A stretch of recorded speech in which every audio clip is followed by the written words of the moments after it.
Charlie, go for it. Yes. Hello, everybody. Hey. Um, Actually, Andre, it's really a combination of the lessons that bring us to this lesson Mm, that I'd like to talk about because in lesson two, you said that nothing influences us more, nothing shapes us more profoundly than the relationships we are in. But the next statement is what really got me, that it might even be our determination not to be like someone that actually shapes who we are. And over the last 3 weeks with these lessons, I have been extremely just grateful for these lessons because honestly, they've done more for me than anyone could imagine.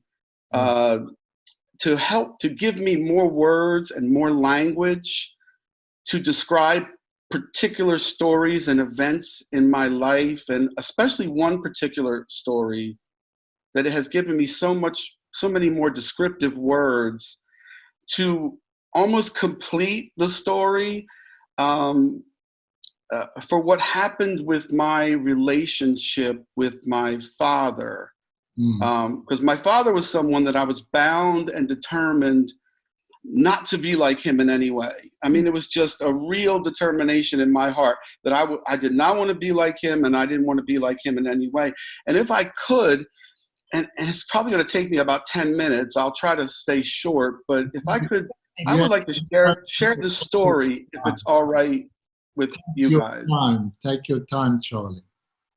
Because the story will kind of go in the sequence of the lessons almost. It'll take us back a few lessons and will bring us right to this lesson. As I read this lesson last night, it'll kind of bring us right back to this lesson, the current lesson we're on. And so just to give you a little background, my brothers and I grew up in a small town in New Jersey where the only thing anybody ever cared about here was sports. It was the life of the community, it was the life of the people. If you didn't play sports, you were just nobody. You just didn't exist in this town. It was kind of like they lived and died for all the high school sports teams, including my father, was one of the main characters that lived and died for the sports teams. But it's kind of like the movie. I don't know if you ever saw the movie Hoosiers, which is about a small town in Indiana where they lived and died for the basketball team. That's all they cared about. That's all they lived for. So I grew up in a small town that was kind of just like that, and everyone lived and died for all the sports teams. Now, fortunately for my brothers and I, we were very athletic and we played sports. So we weren't outcast in the town and outcast with all the people. But we were trying to really get our father's approval through sports and get him to pay attention to us through sports, through our achievements or things that we did in sports, because that was basically all he cared about. And so we were so frustrated because other than sports, and my brothers and I used to have these meetings and talk about this, like, no, our father doesn't teach us anything. He doesn't show us anything. We would be around the other kids and they would be doing certain things, and we'd ask them, well, how did you learn that? And they said, our father taught us. And we would just kind of feel dumb and stupid that we didn't know these things. And so it got to the place where we felt we had no guidance at all for life. And we were just living really in this coldness and distance. And I don't know, it's hard to describe, but it was just such a coldness and a distance. And there were so many stories I could tell that could show you this coldness and distance and this feeling of fatherlessness. Like your father was physically there, but he really wasn't present in any area of your life except sports. So we kind of felt like fatherless kids in that respect. And for me, it hit me the hardest because I was the one who argued with him, questioned him, and of course I was the one who got in the most trouble because none of my other brothers would say anything. But there was something in me that had to question this. I don't know what it was. I don't think it was rebellion. I think it was confusion. more than anything. They had to question all these things. And it was, and of course, I just got put down for it and in a lot of trouble.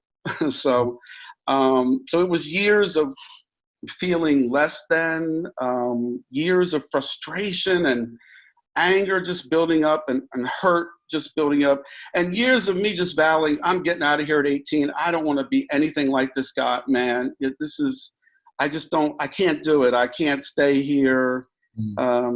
It was years of trying to get his approval and acknowledgement, hoping he would acknowledge who I was. Yeah. So there was just years of disappointment, years of feeling like the black sheep of the family, because I was the one who did all the arguing and speaking for my brothers. I was kind of the designated, you go talk to our father, you go talk to him. Yeah. So really, for me inside, it was just an agony that I didn't understand, and feeling that my father didn't accept me. And the hardest part was just feeling that he just didn't even like me. Yeah. You know, when people would tell me, hey, Charlie, but God loves you. And I would think, I don't even think God likes me, let alone love me, because that was planted in me from my father. So I couldn't understand. God loves me, but my father feels like he hates me. He doesn't even like me. So how could God even like me? And again, that came directly from those feelings of my father. And the thing was, everybody else did like me. My friends' parents liked me, loved me.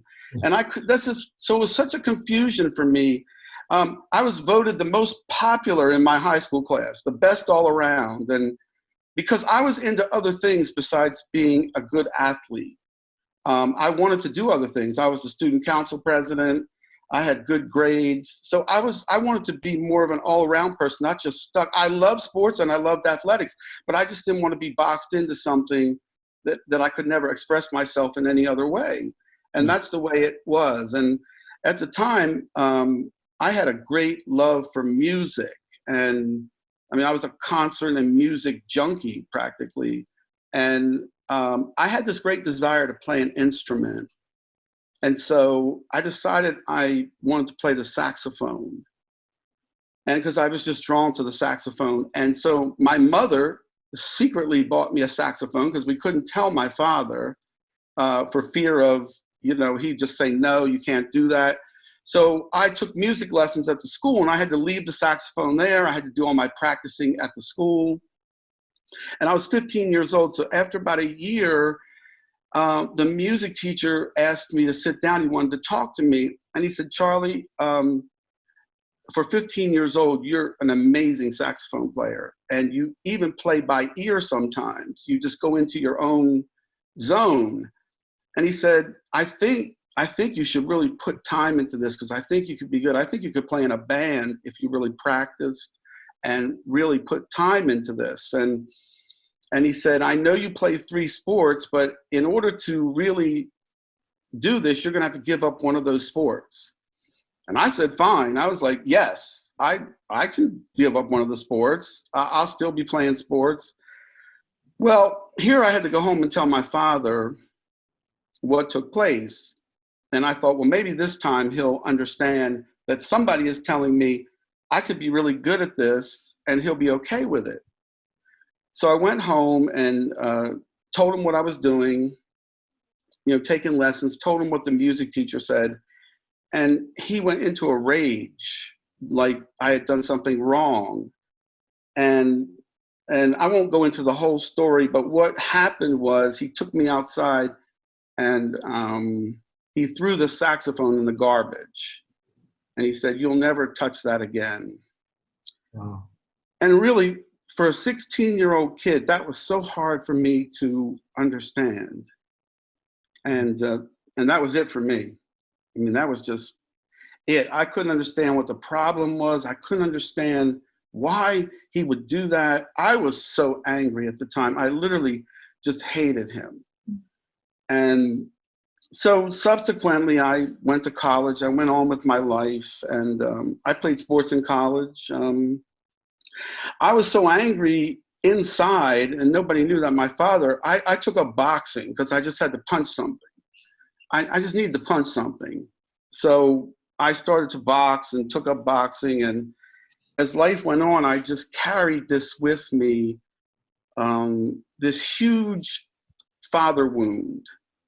And it was so difficult at times. And there were some other things that happened in my life as life went on, some other tragedies.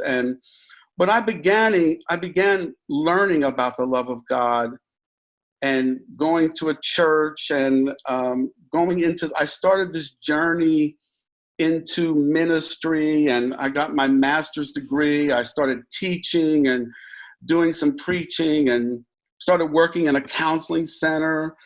And all that led to the journey of pastoring a church. And of course, that's all a story for another day. But I was known as somebody who was very loving and kind and generous with his time and generous with everything he had. And I was known as somebody who will forgive anybody. And that was true, but because some of the most hideous things I could truly forgive, and except for one person, my father. I mean, I could forgive anybody, whatever they did, I could love them. I just couldn't love him. And so I started to just cry out to God. I don't want this. I don't want to feel like this. I really did want to forgive him. I just couldn't. And so the wound was so deep, I just couldn't. So I spent years like this with kind of this secret inside me that there's one person I just can't forgive. And in 2010, my brother calls me and he says, you got to get right up. You got to come over here. I want you to see this picture. And he says he has a picture of our grandfather. Now you have to understand that we didn't know our grandfathers were both not alive when I was born. So none of my brothers, we never met our grandfathers. But my mother's grandfather, we knew all about him. We knew all the stories. We saw the pictures. We could talk about him like we knew him. But the strange thing was that my father's father, no one ever mentioned him. No one ever said a word about him. And we never saw a picture. We didn't even know what his name was. And if we would ask any questions about our grandfather, we would just be shut down. So as kids, we just finally gave up on it and said, well, we don't know why they want to talk about him, don't want to talk about him, but they never did. So this would be the first time that I would even see what my grandfather looked like with a picture, because nobody even had a picture. And my cousin happened to find a picture and gave it to my brother. So he calls me and he says, you've just got to see this picture.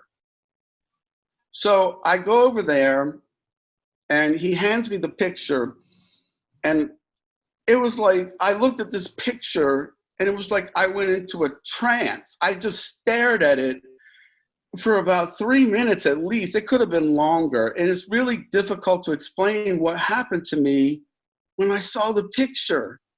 But Andre, these mimesis lessons and the story that you told about your transformation of desire has now given me more words and more language to put into this story, because these lessons made this start just clicking with me in my understanding. I had so much more understanding of what really took place that day.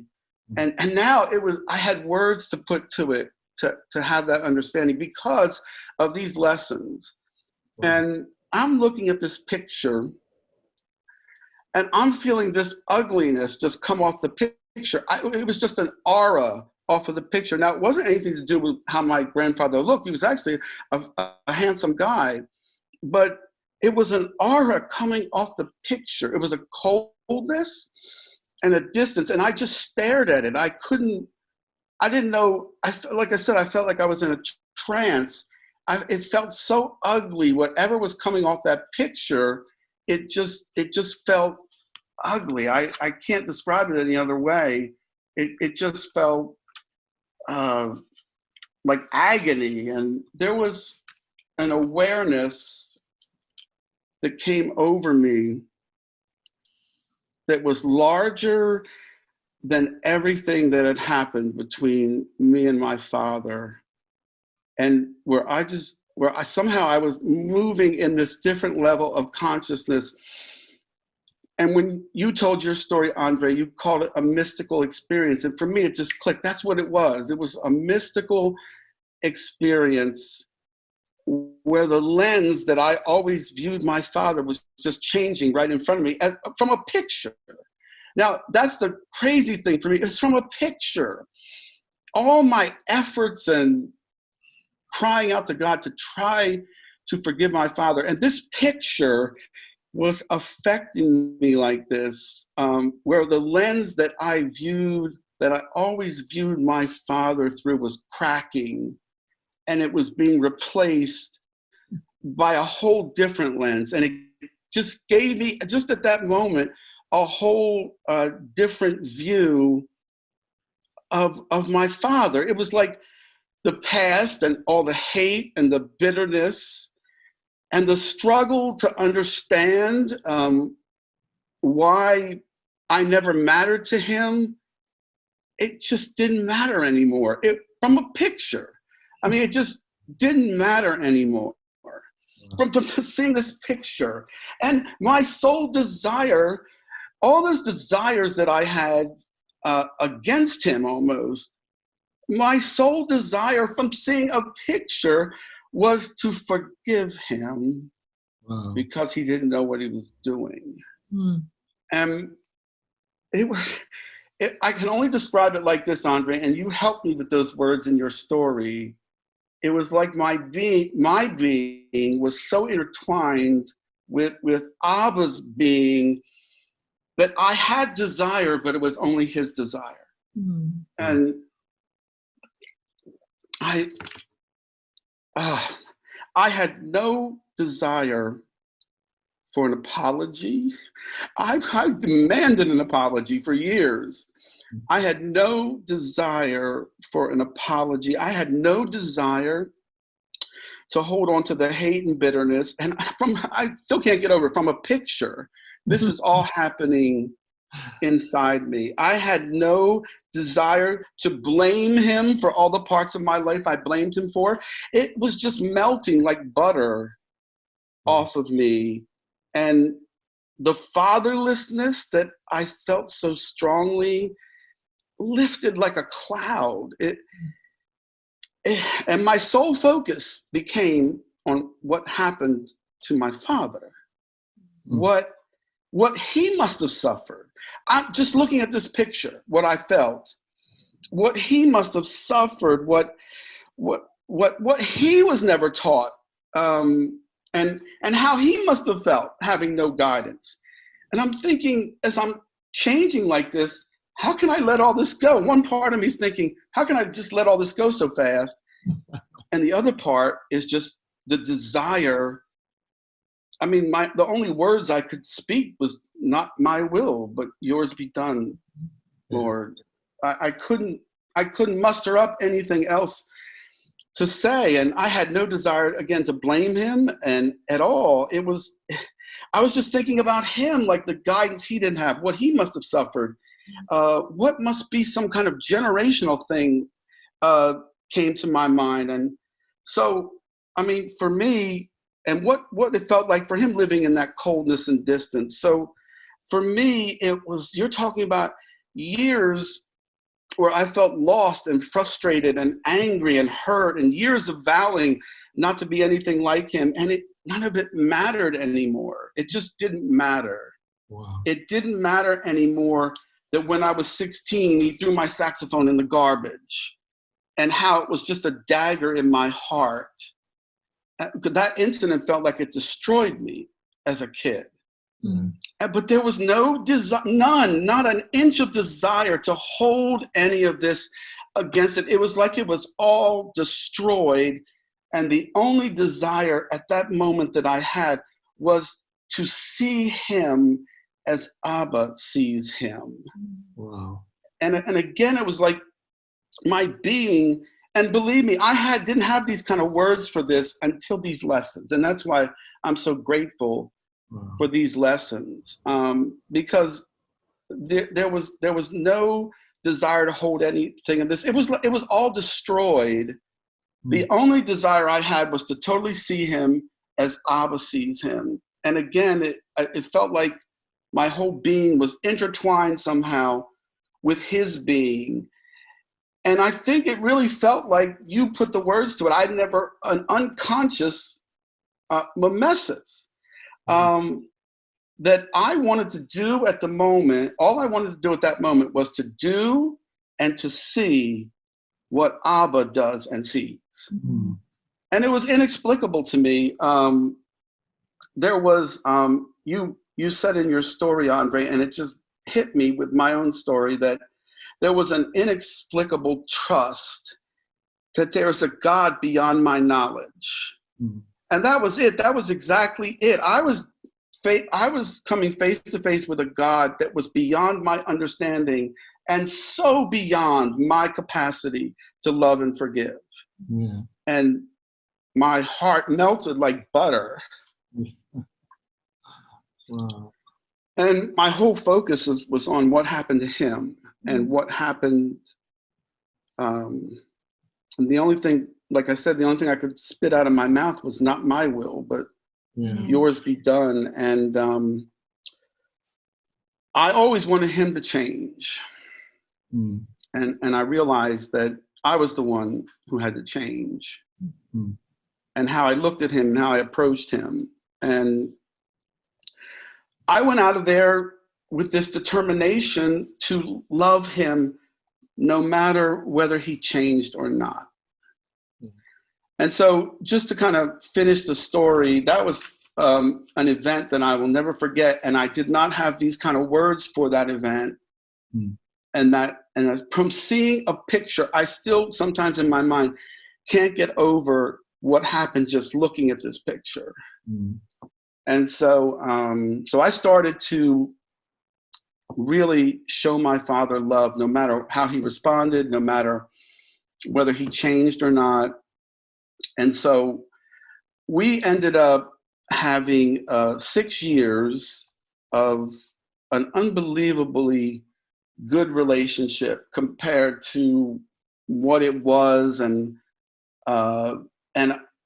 it was amazing. I'll just give you one story because I see the mimesis that was going on between us as I tried to love him, and actually he began to show me love back. And I'll just tell you a quick story. I knew my father liked being asked questions. So I was over there one day and I was asking him a lot of questions, and he was all happy and giddy that he was answering these questions. And so the next week, now understand, my father had never asked me a question my whole life. So the next week I was over there again helping him with something, and he asked me, well, what's going on at that church of yours, the Rise? I'm like just him asking me a question just threw me off. So I started to answer him, and he started to ask me more questions. And like, my God, we're actually having a conversation like this. And so I had to ask him, I said, Dad, now, and I don't mean this in any bad way, it's all right, but you never really asked me any questions. Why now? And he said, well, I felt so loved when you asked me those questions last week that I wanted you to feel the same thing. Wow. Wow. And I'm thinking he was imitating. Wow. So again, it's a long story, but we had such a great relationship for 6 years, and it made up for a lifetime. It just felt like that other lifetime didn't exist, and this was the lifetime that my father got to really know who I am, and I really saw who he was underneath all that stuff that he must have suffered. And so he had gotten sick after about 5.5 years, and he asked us, we were over there, my brothers and myself, and he said, well, I guess you guys are gonna have to put me somewhere. And I just said, no. I said, I'm gonna take care of you until you have to go somewhere. So I took a 4-month leave of absence, and I just spent all that time with my father. Mm.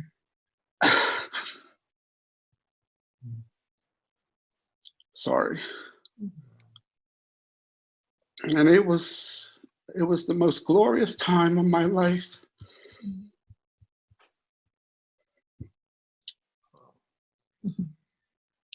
I didn't do it begrudgingly, or I wanted to do it, and it was just so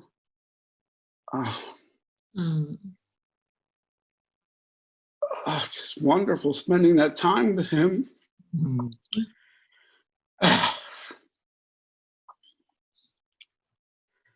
So we did have to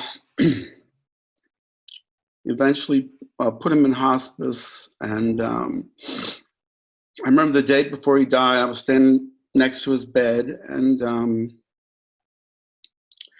he couldn't really talk. He was going in and out of consciousness. So when he was in consciousness, he was trying to say something to us, and it was like a whisper, so you could hardly hear it. But I was standing there, and he came back in consciousness for maybe a few minutes, and he's saying, I want to tell you something. And so I couldn't hear him, so I put my ear down close to his mouth so he could say what he wanted to say. Now, understand, I didn't need this. I didn't need him to say this. That was all gone. I didn't need any type of apologies. I just didn't need that. And I wasn't expecting him to say this, but he just whispered to me, he said, please forgive me. And I just was like, it's okay. No, it's okay. He goes, please, whispering. He's trying to get his words out. He says, please forgive me. I should have never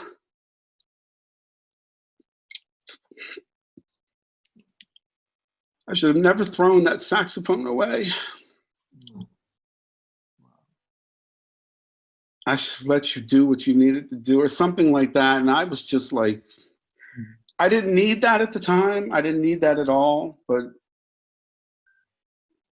all I could do was just lay my head on his chest.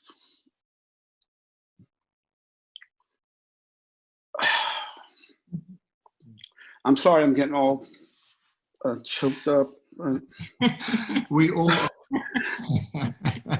It's amazing. You got me crying over here, Charlie. This was glorious. Keep going. So he died the next day, and when I preached his funeral, gave his eulogy, it was like we had a whole lifetime together, and it was just the most wonderful eulogy probably I ever gave. Wow. I'm done. I'm sorry. Thank you. I mean, Thank you.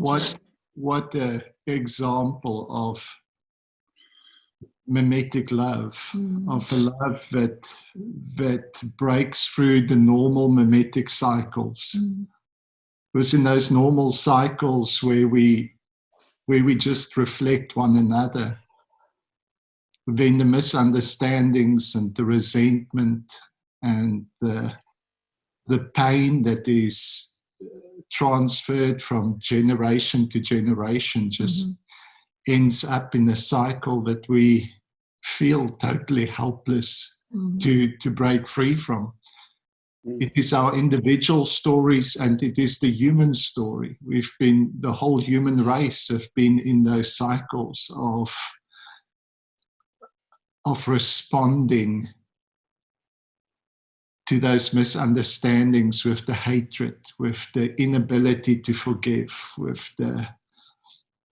and here comes Jesus and through a demonstration that in the midst of being rejected, in the midst of being killed, he transcends that cycle and forgives